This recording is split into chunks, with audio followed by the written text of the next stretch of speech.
Welcome to Faith Over Fear, Overcoming Addiction, episode 11. Yikes. Last episode was awesome. We had our very first guest ever, Miss Shauna. She was amazing. She was like a natural. She really was. Yep. So that was cool. And last couple of episodes, we've been talking about alumni weekend at Honey Lake. And tonight we're talking about something that occurred at Honey Lake as well, right? Is that where it was written? Yeah, it was written at Honey Lake. Yeah. So Amanda's been kind of fighting this.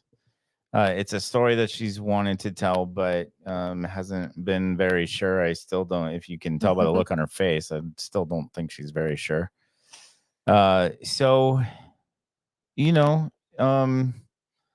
it's gonna get real tonight, but if you don't feel like continuing, then don't, and we'll pivot and do something else. We'll talk about Ross Geller. Shut up. All right. So anyway, I'm gonna start off with prayer. Yeah. How about you pray? Yeah, because you're gonna be doing a lot of talking. Yeah. All right. Dear Heavenly Father, thank you for the abilities, the talents, the resources that you've given us to be able to do this so that we may reach other people that can hear our story as we share it and hopefully relate to it on either side and become a light of hope and a resource for them to realize there's hope and that they can overcome whatever it is that they're facing. And as you know, Lord, it got worse for us before it got better, but through you and our love for you, we decided to make it work and to listen to you and to live our lives with you first. And that brought everything together. Lord, I pray that you give Amanda the strength, courage, and wisdom that she needs tonight as she shares a very personal story. And Lord, if she can't go on and you don't think she should, then by all means, deliver that message. We love you, Lord. We pray that we reach somebody in a powerful way tonight or when they watch this at some other point in time. And it's in your precious Son, Jesus' name we pray. Amen. Amen. I already started to cry. Do you want to, maybe this will help if you, so the name of the episode, obviously, if you've seen the thumbnail, is A Letter to My Mother. And let's talk about like why your mother and not either your brothers, your dad, whatever, right? And is it because it was you and your mom for so long? So at Honey Lake, this is actually from June the 3rd. So I had been there about a week and a half. Mm-hmm. And, one of the things that they teach is to, get all of your thoughts down on paper and to go through a process. That's one of the processes of healing. So you can, and not necessarily is everything that you've written down is to be shared. Right. It's so funny in the very beginning of this. I did write this intending it to share it with her. Mm-hmm. But she passed away. Oh, gosh.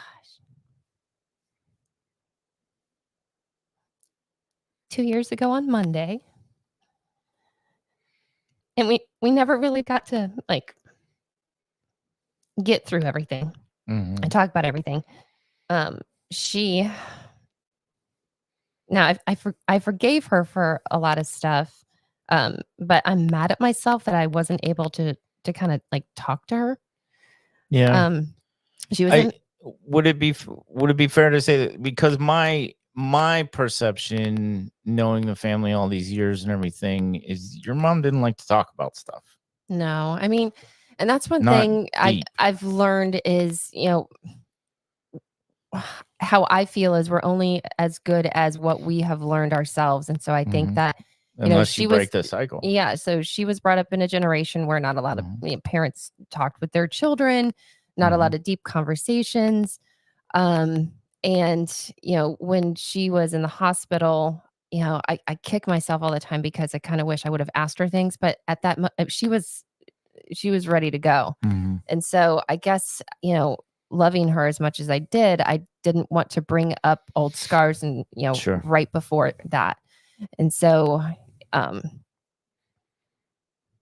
yeah, it's kind of tough. I've battled with this for a little while because, I'm not the only child, and I think that our experiences were different, Mhm.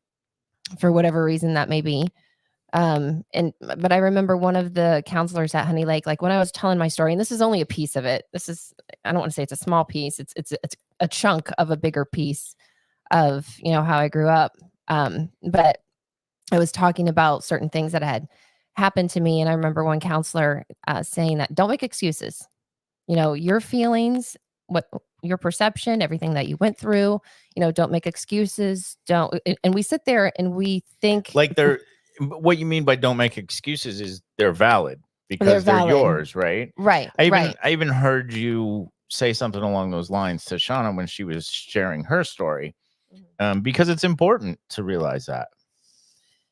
Yeah, and I, I a part of me didn't want to share this because I still have family members that are around, and I didn't want them to get upset about, anything, but I realized, this is part of my story. It's part of Yeah. my strength, and if I can share it, and I think Besides that it's that, also going to help me release some stuff. yeah, Brett already broke the ice in that category anyway. So Yeah. So we're gonna read it. I say we. You're you gonna want listen, to and read? you can interject at times. No, Maybe if you see that I might need a moment, or I don't know. Do you? Well, let's talk about it. Do you want me to like I'm like if I see shaking, it? and Do I you don't want me get to nervous very much. break you out of it and we just talk about something? Sure. Okay. Yeah. Is there a setup to this at Honey Lake? Like why you decided to write it? It was in one of our classes. Okay. For the life of me, I'm struggling so much right now with trying to get through all these words that I can't remember exactly what class it was. Mhm. Um, I believe it was during a weekend encounter. Um, and Okay. it was just, write everything from the heart and just, yeah, I don't know. I kind of just want to get into it. Okay. So anyway, wow. We don't have any tissues. That's okay. I can go get some. I'll use your shirt. And we're probably going to have to put a little bit of humor into this because that will Mhm. help break me out of it a little bit. Mom, this letter is hard for me to write, and it will say a lot of things that I've held back all of these years. It may be difficult to read, just as it is difficult for me to write, but I hope you read it all.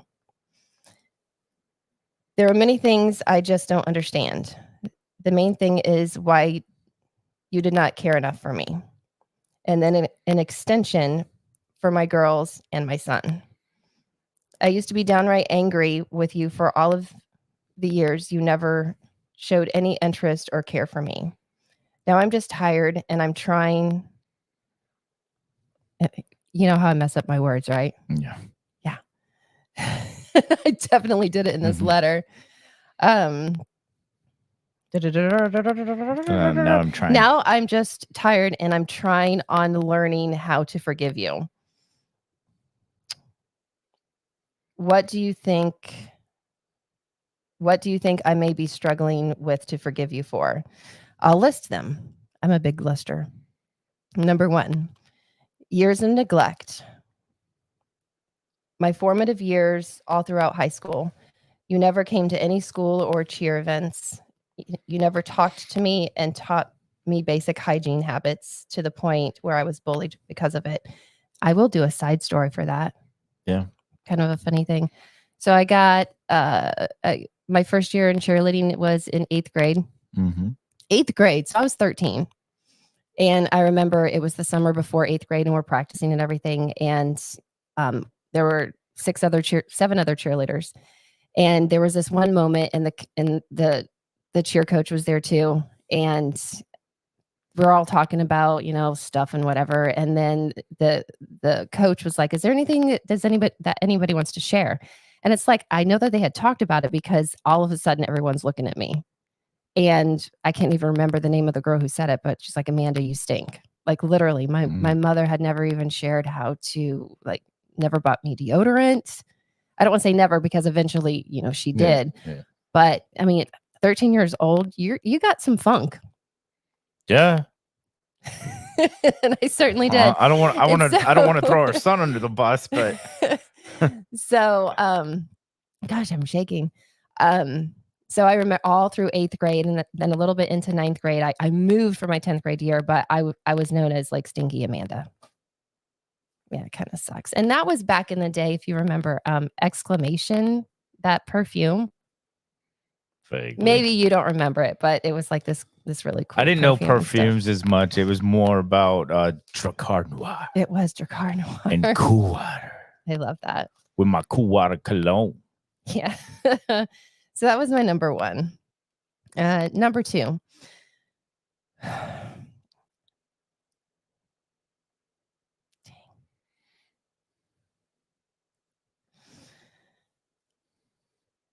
Silence. Both you and Dad were so wrapped up in yourselves that you didn't notice the basic needs of food and clothing were not met. I had hand-me-downs given to me by my friends because of this. I had a total of 5 outfits in the 7th grade. I know this because I remember hanging them up so neatly in my closet. I remember a friend, Julie, and the pair of jeans she gave me. I think one of my siblings stole stuff now because they weren't cared for either. With that being said, I remember you always getting not only a new dress, but shoes, a purse, and jewelry that had to match. Number 3. After you lost your job when I was 15, it dumbfounded me at how you just plain decided to give up, not just on me, but yourself. How you chose to sit in an apartment all day long, watching TV and smoking one cigarette after the other while you wouldn't even let the dog out. It was too much trouble for you to get off your ass. And I'm sorry to cuss, but I did. No, and I mean, that was a big one for me when she lived with your aunt. Mm-hmm. There was feces and pee all through that house because, well, one, your aunt was working hard. She was in a nursing position and she worked hard. Mm-hmm. But as long as I knew your mom, things got better when she lived with your brother because of his and his wife's influence, obviously. Mm-hmm. But when she was left to her own vices in a house, yeah, and I don't left to my own devices. I don't cuss, but there is one more cuss word here. Back to the dog, to let him out. So I would come home to shit and piss everywhere with that stench and smoke. I had to never let friends come over or pick me, or they had to pick me up at the door because of it. Number 4, the basic needs were continuing all through high school. Do you even know how well I did in school? You never asked and never guided me to seek out college or counsel me on future plans. It was all about you and moving to be with your sister in Florida. Number 5, do you know how hungry I was? That I didn't always have lunch or money for it. Number 6,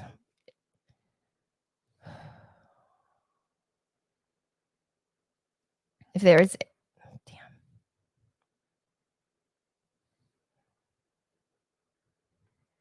I don't like to talk through crying. That's why I'm taking breaks. That's all right. And it doesn't have to go in order. You can jump around. Yeah, I got it. Number 6, if there is any anger, it's in how you are continuing this pattern with my own kids, your grandchildren. Our son barely knows you, and now that the girls are old enough, they don't care to have a relationship with you. One has no desire to ever bring their child, my grandchild, your only grandchild, to see you. I feel a part of me feels bad because it's like, you know how you write something after somebody doesn't have Mhm. the ability to respond? That's kind of how I'm Yeah. feeling right now. No, I understand that, but just to be clear too, like a big reason that Amanda's sharing this is to let others know about the factors that could be leading to behaviors, right? Mhm. Yeah. And that this something like this is part of the therapy at Honey Lake. And this honestly goes to what I had been telling you for years, not as in I told you so, not like that, but I had been telling you for years in your addiction that whatever it is, there's something so deep seated in you about your parents that you need to address it. And it wasn't until Honey Lake that you started to. Yeah. And if there's some way that somebody that's listening can actually take the steps sooner than I did Mhm. to maybe not be put in the position that I put myself in. I mean, I put myself in some things, but there were some things obviously that contributed towards that I didn't put myself in those positions, and, outside Right. factors that kind of led to my emotional Yeah. distress. So, um, continuing on 6. Mhm. So I wrote this 4 years ago, and obviously everybody's 4 years older. They are Don't we're not mentioning names though. no Okay. names, but I gave their ages. Yeah. Um, they're between the ages of 24 and 1, and only a handful of times have you sent a card or made a call to them. So that's what really always got me, birthdays. Christmas used to be really great, but it was kind of like that. Have you ever had somebody try to give you love or attention just one big time in lieu of small moments? Uh I haven't personally. I know exactly what you're talking about. Um because some of the greatest times are in those small moments. Mhm. Yep. Um, I know you have the time. You sit on your butt all day on an oxygen tank and now started smoking again. They barely know you just as I barely do. Even now, though, I still try to get them to reach out to you. But from now on, I won't. It's just not of any importance to me. I know I wouldn't have this life if it weren't for you.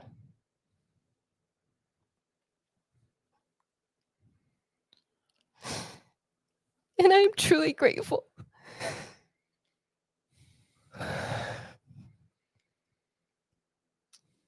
I know it's tough, babe.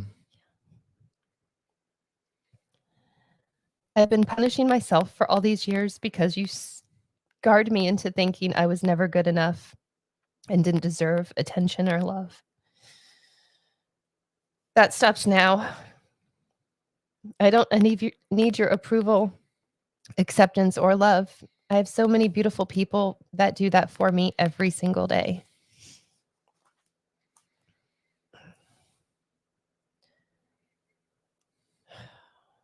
I won't let the past control my present or future happiness. You no longer have that control over my emotions or actions. Isn't that funny? So I'm going to do the best thing I can for me. I am going to forgive you for everything, every hurt, tear, doubt, upsetment, worry, hunger, neglect, and judgment you ever gave me. I free myself from that and from you. I will extend grace to you as Jesus has done for me. I let it go and I forgive you. Damn, I wish I would have told her that. Well, here's the deal. She just heard it. And the only moment, like you said, that you probably would have gotten the opportunity to say this was not the right time. No. I mean, like you said, I mean, you would have felt worse had that been your final moment with her and she was mad at you or, felt horrible or whatever the case may be. Yeah, I wanted to make it as You the wanted, nicest possible. yeah. Yeah, so it's so funny. Um, it's the only letter I think I wrote one to you Mm-hmm. in here somewhere. But that's the only letter that I really wrote. Yeah. Most of it was just journaling and thoughts. And, Yeah, and I wonder, it's like there's so many pieces that added up to my addiction. Mhm. It's like I wonder which one had the most meat bearing, to it. the most bearing on it. Yeah. I mean, I will tell you as the observer that it was your relationships with your parents, because especially at the end when you stopped trying to hide everything and it was so bad, that's when it was blatantly obvious that they were the source of a lot of pain. Well, I think about how I'm a parent and Mhm. how we try to shield as much as we can from our son. Mhm. And I missed out on a lot of opportunities with my girls, because obviously I didn't become sober until 4 years ago, and they're in their mid to late 20s. Yeah. So I lost out on that stuff. But with our son, it's like I would go to the ends of the world to try to make sure that he doesn't feel any kind of pain. And I don't remember but there's parental duties, right? Mhm. And then there's, you know, being a really good involved parent. And I think, Right. I know that the involvement wasn't there, and it's still not there on one side, which, a part of me is like, okay, I'm a 48-year-old woman, how much does a parent really have to interject with their adult, like middle-aged child? But, then I look at you and what Don't make me cry. and This episode's about you crying. and what you get from your parents. Yeah. Being the old fart that you are. Yeah. I get my crying from my dad, just so everybody knows. My dad's a big sap like I am. That's where I get it from. But yeah, I mean, but it wasn't always like that, right? My relationship with him has gotten much, much stronger in adult life. And that's not to say, I've learned as I've gotten older, and he's admitted to that priorities were probably misplaced. Right? He grew up poor. Very poor. He didn't want to live that life. And so he worked his ass off to make sure that he was never poor again. And he wasn't, but that comes at a sacrifice. But we have an amazing relationship now. And people can change, and I think that's what I was always hoping for. And a part of me, it's like I didn't really start to pray heavily and make that a part of like my day-to-day life until Honey Lake. Yeah. And praying, I think, and putting God first is what we believe helped in our marriage. I'm still shaking. Yeah. So a part of me is like, I wonder if I would have known that it's those what ifs. If I would have prayed sooner, if things would have been different, because Right. you talking about your dad and your relationship changing and getting better in your older age. But not because If of that anything would've I been- did. Had nothing to do with anything I did. It had to do with my dad realizing what's important in life. And I wish that could have happened for me, or can still happen too. for me. Yeah, because I still have a parent. Yeah. Gosh, it's like I can't stop shaking. It's I don't know what it is. Yeah. Because that's been weighing on you heavy for a long time. Yeah. It was something that you knew you wanted to, you weren't quite sure you wanted to share, but you were pretty sure you knew you wanted to share, and it's been weighing on you for a long time. I just don't appreciate the fact that you brought me down with you to cry. It's hard for me though. It's the way I am. Dad's the same way. We watch any kind of movie. It could be a flippin' commercial Oh yeah, that has a father-son relationship and just waterworks. I think honestly, it's one of the reasons why I don't like to go to the movies, because I will cry in a cartoon. He I will. does. We saw If. Yeah. Great movie. Yeah, that was an and awesome that movie. brought tears to my eyes like 4 or 5 times. It was in the ending. Oh, I'm not going to give any spoilers or anything, but you have to watch it. Yeah, It was a go great see movie. that was awesome. So yeah, I guess I'll give a little bit of more. I can elaborate on some stuff. I am the baby of the family. And there's some lingering questions, and I do have a parent that, I've been thinking about this for weeks, months, about writing some things down and asking some questions. And I really need to do that because I don't want to be sitting here years from now with not being able to say certain things to my dad. Yeah. And he's the only other person that was around in that mix that I would love to ask some questions. But, I wonder if, I was an accident. I'm pretty sure I was. If there was any kind of resentment because of that. I do remember, like, when I was really, really young, like, a lot of my memories I don't have, and I blocked them for certain reasons because there's other trauma that's involved. But I remember being like, there was a point for a long time. I remember, mom taking really good care of me, like putting makeup on me and, doing my hair and, things like that. And I'm pretty sure, and that kind of stopped around I was like 8 or 9. When was the divorce? 15. Okay. As But much she knew about other stuff before that, though, as right? much as I can piece together, and I don't know if this is the case because I never got to ask her, that kind of is very parallel to the sexual trauma. And I don't know if that changed for her too. Yeah.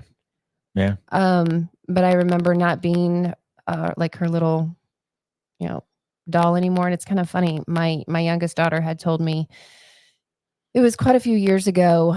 I was still in my addiction. So I want to say it was like 2019. It was 2019 or very early 2020. It was before I went to Honey Lake. I've got my pre-Honey Lake and then post Honey Lake. That's how my life goes right now. And I remember being with my daughter. I know this because my granddaughter was around, and she was born in 2019. My daughter had a conversation with my mom, and my mom had told my daughter that, she used to do all those things and dress me up as her doll baby and stuff like that. And then that she just didn't want to do it anymore. She didn't care enough to do it anymore. I don't know if those are the exact words, but those are the words that I can kind of remember. Still pretty painful. Yeah. And I remember fending a lot for myself when I was younger. And then obviously, I moved with my mom when I was 15. It was just her and I. And, she lost her job, and then she never really went back to work. And there was never any really kind of relationship with that. And it kind of sucks. It's like, I try to make sure that I don't have that same relationship with my girls. I catch myself doing things sometimes and being like, wait, I don't want to do that. I make a conscious effort to stay in touch with them and ask questions. And even now, because my oldest daughter, she stayed with my starter husband for the most part when we were divorced. And so there's some growing scenarios that I missed with her. And I remember, I think she was in 7th, 8th grade. So funny how that is. And I remember somebody asking me questions about, oh, tell me about your other daughter and what she likes and and I couldn't name anything. Mm-hmm. And that just killed me. And so it's one of the things that I've striven to do. Striven? That Is is striven not a word? that is no Strove? yeah. Strove just doesn't sound right. Is it I really don't, I don't strove? have strove. I don't have know. striven. So I have how about you striven. just say I strive? I strive to make sure that I keep a relationship with my girls. And This is not it's a really podcast important. where you're going to get an English lesson, by the way. No. So on that note, because I honestly I don't know what it is. Like it makes me cringe when I hear it. And for the kids' sake, just say my first husband. My first husband. Okay. Okay. I would imagine, they Oh, probably don't like to hear that either. It's I have their never said it dad. around them. Okay, maybe you haven't, but it's been on this public Yes. display, and you I've have heard it said it in somewhere. other It was in some places. kind of like I romantic know you comedy think it's. somewhere. I know you think it's And funny, now but it's just they kind of may like not. part of my vocabulary. Okay. My ex-husband, the father of my girl. I don't know. Whatever. Anyway. Okay. Nope. Noted. Yeah. Note taken. Point taken. Point taken. Or noted. Yes. Yeah. Note taken is typical of you. Yeah. Pointed. Pointed.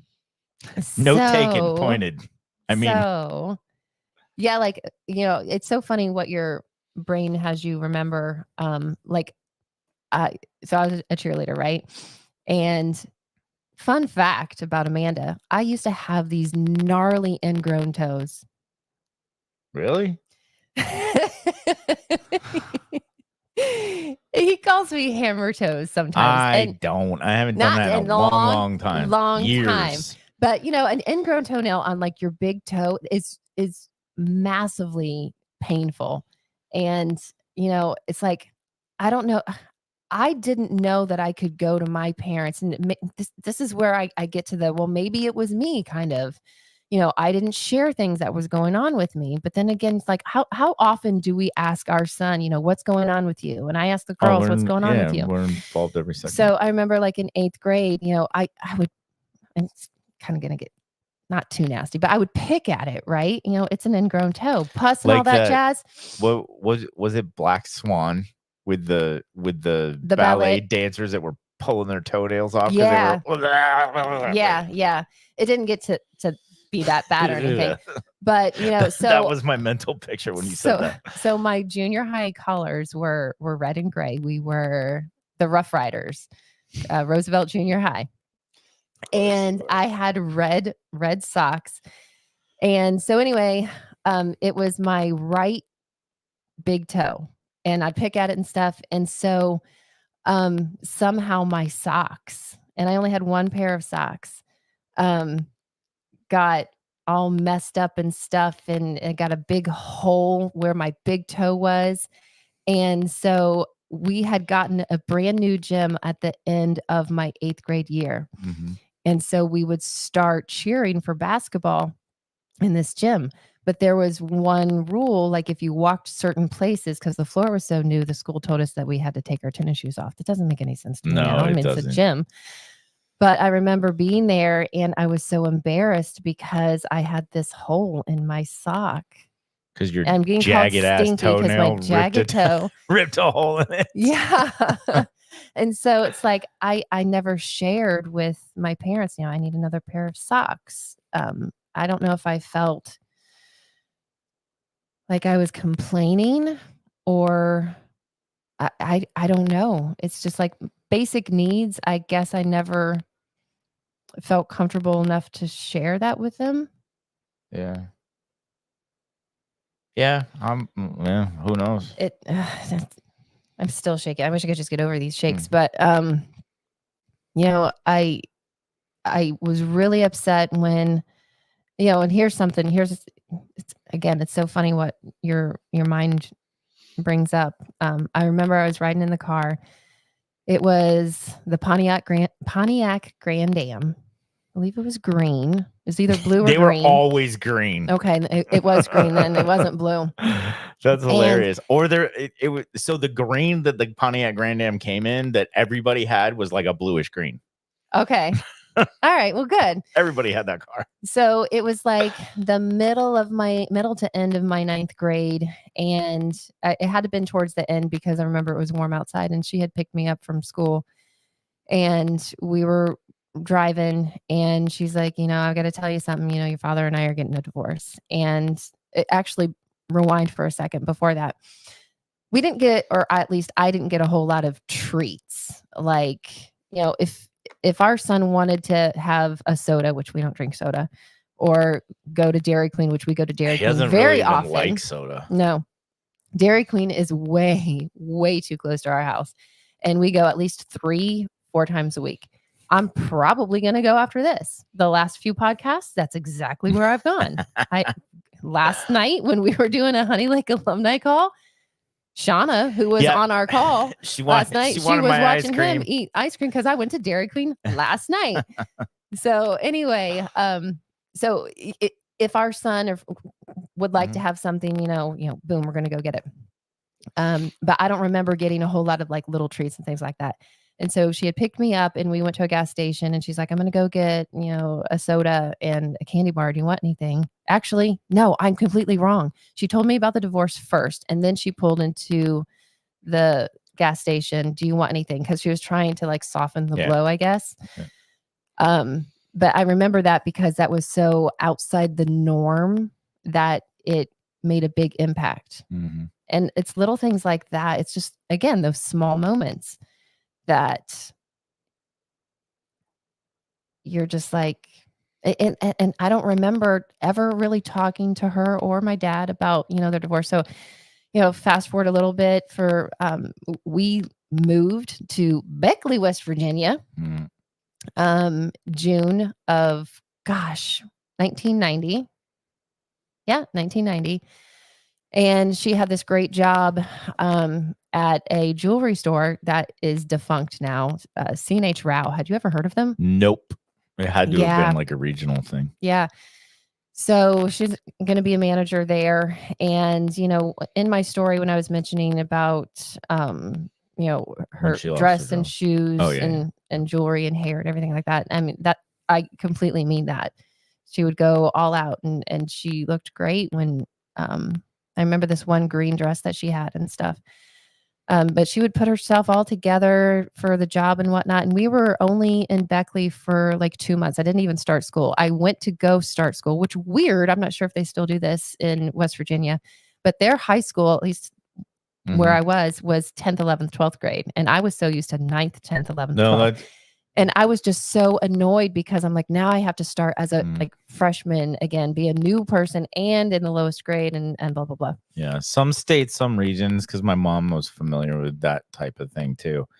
There might be a junior or like a middle school that is like 6th and 7th. Mm-hmm. And then a junior high that's 8th and 9th. And then you have high school that is 10, 11, and 12. So states do it differently. It was so weird. And we were doing pretty well. We had this little house and I had made friends with the people and there's hills, like we're talking major hills. Our next door neighbor was like a hill right down there and they were just, and you want to come over and wrestle? I remember them knocking on the door. There was a girl, she was like a year younger than me. Can't remember the name for the life of me. Had an older brother who was like going to be a junior and he was apparently like a phenom basketball player who went on to play for Duke. Can't remember the name for the life of me. And then a younger brother. And she knocked on my door one day. Hi, you're new in town. You want to come over and wrestle? And I'm like, what the hell are you talking about? I don't want to wrestle you. Yeah, I don't even know you. And so we became fast friends and stuff. And, we had cats. And, just the basic things were just never taken care of. I mean, I look back now and I know that my mom had some type of a depression, like wholeheartedly. And because, we had these cats and I remember, and the dog, I remember them coming over one day and I was walking around them while they were sitting on my couch because I was wondering if they would accidentally step in pee that was in the carpet. Yeah. And there were fleas everywhere. Well, And yeah. I firmly, I mean, it's a shame that your mom didn't have a place like Honey Lake, right? Yeah. And that was huge for me to learn alumni weekend, and I'm glad that I know it now in case, a situation ever presents itself where Honey Lake can be mentioned in that type of situation. But I just always thought that it was an addiction center. I did not know that it was a full service mental health facility. So Mhm. depression, if you have an anxiety, like all addiction, that stuff. if you have an addiction, there is a mental piece to it. No, I get that. And the other things I happen didn't get too, that. right? I didn't get that before. I mean, alcohol is a depressant. I mean, it leads to depression, and alcoholism leads to extreme depression. Mhm. I do. I mean, I know this about your mom. Your mom had a horrible fear of being alone, Yeah. right? I Yeah, mean, and so that's why there when were like with the pets that you're talking Excuse me. about. I mean, I remember when I first started going over the house when she lived there with your aunt, and there were freaking dogs everywhere. They were disgusting. They weren't taken care of, and all that. So they had to have, she had to have these things around her, but yet didn't Yeah. want to really. Well, and we're talking to, Thanksgiving dinner in the dining room while there Oh, is hardened yeah, poop sitting there on the tile floor that's been yeah, there for days. yeah. So, anyway, it's like a part of me, I feel a little bad because I don't want to speak ill of those who have passed. But it's not anything that is untrue. No, and yeah, so I mean, let's not talk more about that, Yep. but yeah, because that was a big one for me. Was that those Thanksgiving dinners like you're talking about? It was I when your brother cleaned that pool in the back and we had that one family get together, it was like a freaking resort. He cut everything because this pool, they had an amazing pool with a slide, and it was the creature from the Black Lagoon most of the time, Yeah. and just overgrown with all this grass and stuff. And as you talked about, your mom would basically sit on the computer and play games all day long. So she wasn't doing anything. Mhm. Your aunt was working hard Mhm. at the hospital and stuff. But when your brother was there, he cleaned that up, and it was like, oh, it was Yeah. amazing. It was like this resort pool, and it was fantastic. I mean, that was the and with that help from your brother, they realized what it could be again, because I think they had just lost sight of that, and it was the norm. Yeah. And they did try hard for a while to keep it that way. Yeah. So, you know, uh, depression is a funny thing, not funny, haha. No, ironic. Um, but if you don't get help, I saw it. I saw it for years. It Mm. just gets worse and worse and worse, and you just barrel down into this dark tunnel, and you can't get Well, yourself out. I think that's why she started smoking again. She Yeah, didn't care well, and anymore. there was She started to give up. well, and there was so much time where I was like, why wasn't I enough? Why wasn't I enough for you to get out of your own head to see what was going on with me? And And I graduated high school with like a 3.69 GPA. which is fantastic because, hi, I'm Mr. 2.3. I hated high school Yeah. until my senior year when I met And Jay-Z. and the opportunities that if I would one thing about me is, I am, aside from my verbal skills, I am an intelligent person.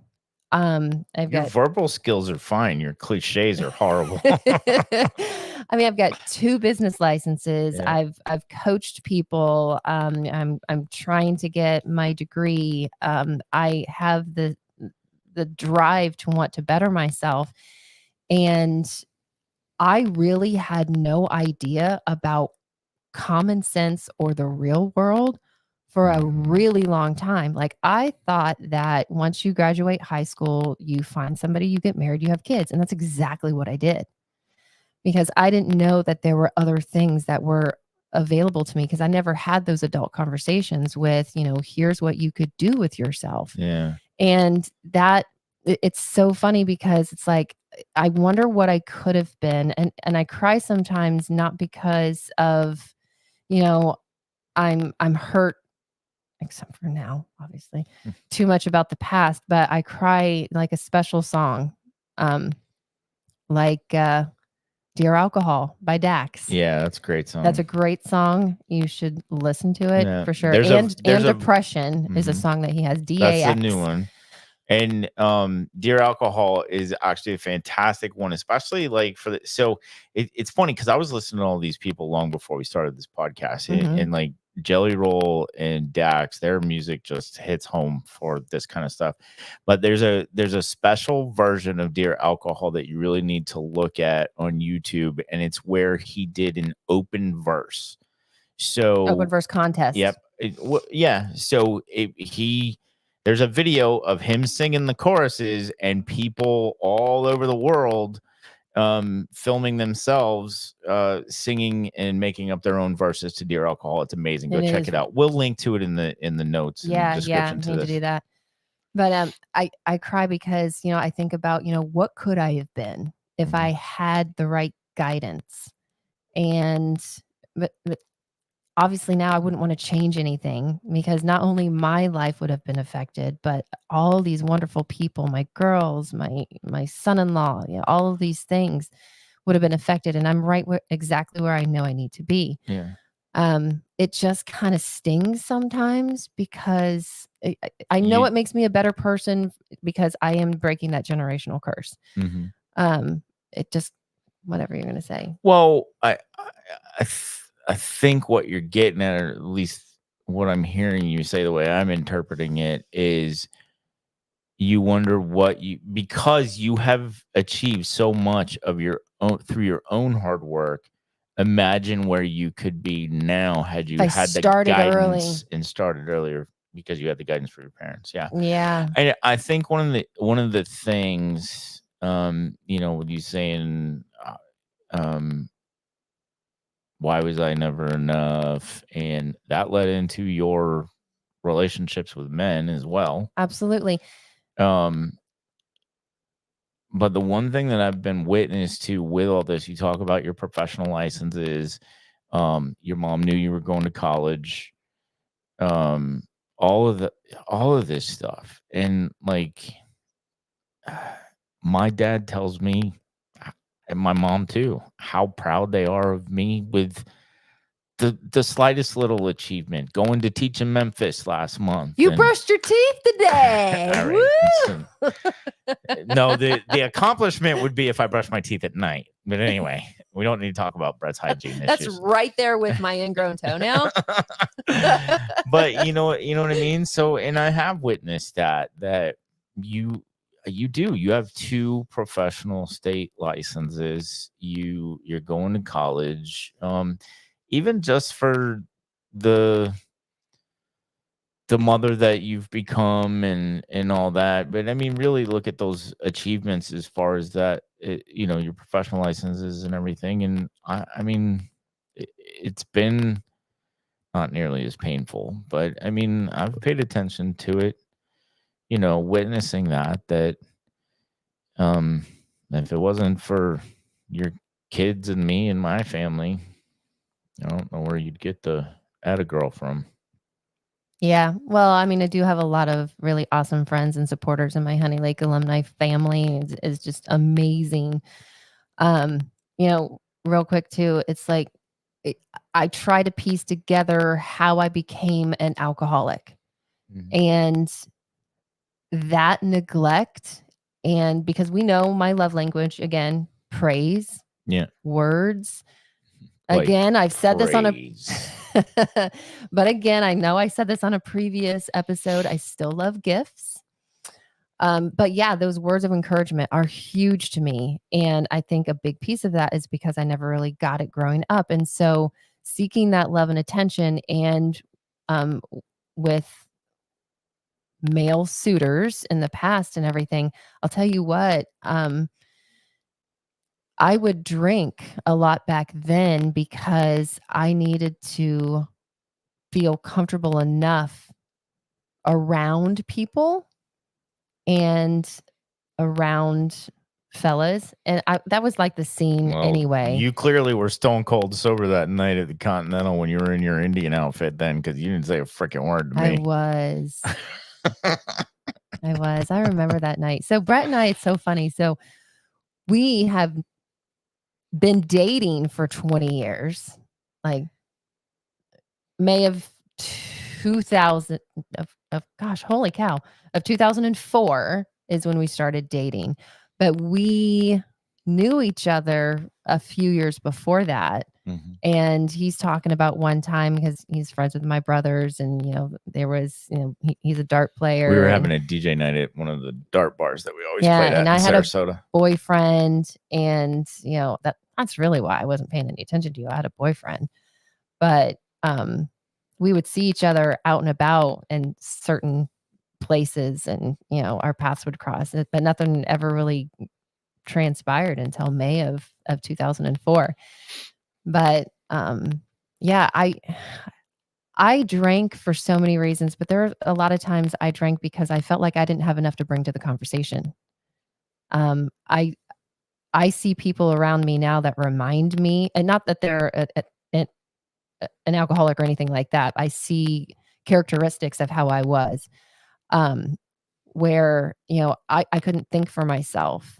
I felt like if I did speak up, that I would be reprimanded, or if I spoke up, nobody would care to listen. And so I would drink just because I wanted to have all those inhibitions away. And then it's free for all. Whatever is going to happen, it's going to happen.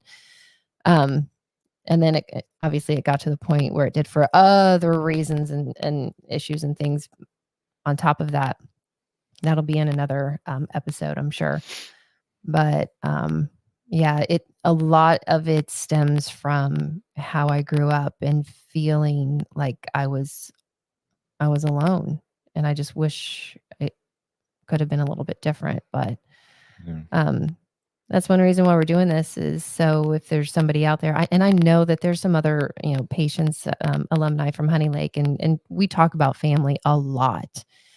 And it's really difficult because we know somebody who family members shun them, or why are you doing this? Can't you just do it on your own? Or this is how I would do it, or whatever, which is really kind of sad. But it's hard because it hits close to home. Yeah, the thing that gets me is the judgment of anyone who thinks that you are weak or inferior in any kind of way because you seek the help of a counselor or a psychiatrist or a psychologist or therapist of whatever sort, right? So because here's my thing. So not to get too deep into religion and everything, but my understanding of Scientologists is that they don't take their kids to the doctors. Well, now we know it's because of cult. But anyway, but and maybe I'm wrong with that particular religion, but there are religions that won't take their kids to the doctor or themselves to the doctor because God's going to heal them. And my thought process is always, don't these people realize that God gave man and woman enough intelligence to figure these things out for themselves, and that's why they're doctors? Like, that's all created by God too. Right. Yeah, absolutely. I don't necessarily think that God meant for us to be football players, because I don't think he built our bodies for our heads to get smashed around like that. Well, However, it's kind of like I think about, leading a horse to water, but you can't make him drink. So, God nailed it. Yeah. So God has given us the ability, the brain, to be able to learn things so we can help others. And he wants us. It's like I could sit on my butt all day and pray all day that I have 100,000 followers and everything goes successfully in my life and stuff. No, he wants me to take action. Yeah. As well. And it's just like otherwise we'd all be fat slobs sitting on a couch with millions of dollars in the bank. Yeah. Because I mean, seriously, How many people pray or wish for millions of dollars? A lot, right? Yeah. So, but that's not how that works. Hmm. You get blessed as fruit for your labor. Yes, I love that. Yeah. Yeah, gluttony. Oh, gluttony No, is the fat. gluttony is eating too much. Yeah, that's So eating too much. sitting on the couch with your millions of dollars in the bank doing nothing but eating. Yeah. And coveting, right? You don't want to do that. So one thing of many things, obviously, that I learned at Honey Lake is can't escape from the past. Can't do that. It No, still you creeps have up. to deal with it at some point. Yep, it still creeps up. But I tell you what, I do feel better. I finally stopped shaking. Mhm. I'm so glad that I got through this because I have never even read this out loud. Yeah. And I've only read it like 2 or 3 times in the past 4 years. And then, this time, and I feel really much stronger. So Honey Lake taught me you have to face it. And for so long, I had never faced it. And it's just like a pile of bricks that keep on getting added onto your heart. And I was so tired of feeling so heavy.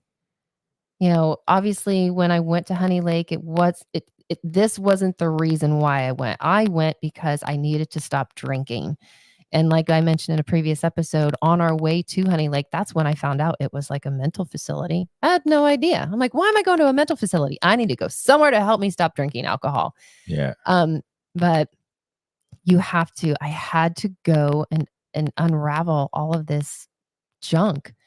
And it still hits me every now and again, but I have learned that I'm not alone. My story is important.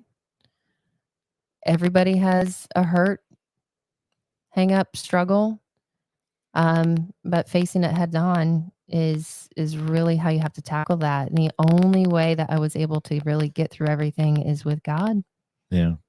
Is the only way. There's no way I would be where I'm at right now if it wasn't for Honey Lake and God and that message that they teach and preach. And like I told you the other day, this is from somebody, actually, that's so funny. That Dax song, Dear Alcohol, with other people putting their lyrics in. There was one person, I have no idea who this person was, but they said, I used to wake up and drink for breakfast, but now I'm teaching a message. Mm-hmm. I know those words don't rhyme, but how he said it. With the way they deliver them. Yeah. Used to drink for breakfast, but now I'm preaching a message. Got that Eminem delivery that he can take 2 words that shouldn't rhyme and make them rhyme. Like orange. Orange. Yeah. You remember that? That was it. I just saw that this morning. That's his sit down interview with yeah, the CNN reporter. Yes, with I the know. white hair. Yep, I know exactly. I can't think of his name. I wouldn't want to say it if I even wanted to. But I just saw that this morning. That's so creepy. But anyway, so yeah, that's one of the reasons why we're doing this is this is a continual healing process for myself, for Brett, as he starts to learn more. I mean, he's obviously learned a lot and much so more in the most recent month and weeks being on the calls that we have from Honey Lake and stuff. For our own, I don't want to say benefit. It's for our own growth, healing. Yeah. But to let other people know that you're not alone. What's so funny? It's like, if you're having a problem and you put it out there, obviously you want to feel comfortable enough to tell somebody. There is somebody out there who will appreciate it and will be a cheerleader for you and be on your side. There are going to be some people that are not. I still am learning that today, but my core group of people is tight-knit group, and I would rather have them than hundreds of people that were just kind of like, Yeah. But you have every right to feel the emotions that you're feeling and to go through the healing that you need to go through. And if we can be a platform for somebody out there to be able to know that you're not alone, then, that's what we're here for. And to know that you can heal. You definitely can. It does take time. We are creatures of immediateness. Immediateness, is that a word? Of wanting things immediately done. Yeah, Reworded it. instant gratification. Instant gratification. Thank you. That's exactly what I was looking for.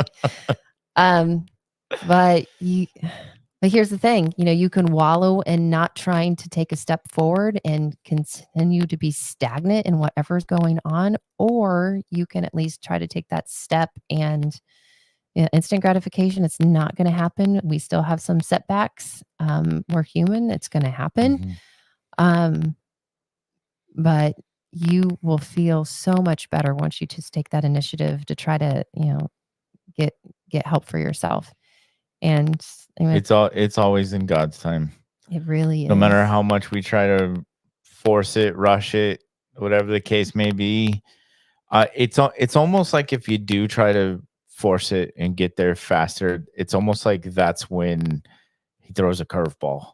Yeah. Or puts up a roadblock to slow you down so that you realize that there's a plan and that you're going to get there. Be patient, trust in him, right? Like we say, trust the process with your healing and your therapy. That trusting the process is really trusting in him. Because that process is all formulated on him. I mean, belief in him and a follower of Jesus is what actually the process is written from, right? Those beliefs. So yeah, you have your own abilities, but there's some things that you just can't do. But he can do anything, and I'm living proof of that. It's amazing what he's done in our lives. Yep. So anyway, all right. Well, as we always say, if you are feeling like you need somebody to talk to, that's why we do this. You are welcome to reach out in the comments, although we realize that is not necessarily incognito. So feel free to message Amanda or myself, depending on who you're comfortable with. And we want to be a voice, a resource for you. And we'd love to get you connected. We are not therapists in any way. Amanda's working towards that degree, though, which is amazing. My next class is addictive behavior. Yeah, she's excited about that one. So but anyway, we do want to be here for you. That is the main reason of why we do this, and provide the immense transparency like you bore witness to tonight. You got transparency? Oh. So anyway, that was a good one, babe. Good job. Thank you for being here. I know it was tough. Yeah. But that's a wrap, and we will see you next week. Bye-bye. Bye.